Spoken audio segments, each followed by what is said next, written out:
Okay, kay Mark, sa timeline ng discovery, Kuya Mark, kung matagal nang nangyari ang pangangaliwa at ngayon mo lang ni-report, or siguro matagal mong kinonsente at nagbago isip mo na ay, hindi na tama to, maaari pa bang magsampa ng kaso?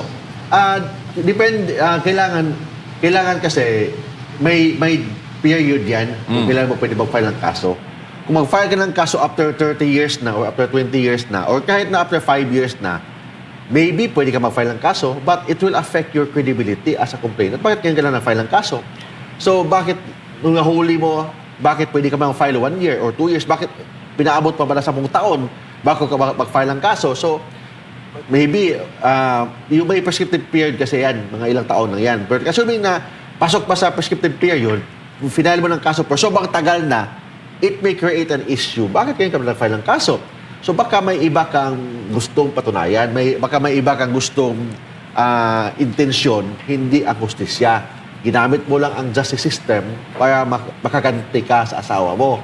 Pero hindi talaga yun ang gusto mo. Ang gusto mo, maghiganti ka or may gusto mo na i-blackmail ang asawa mo, then may gusto kang patunayan. Yan.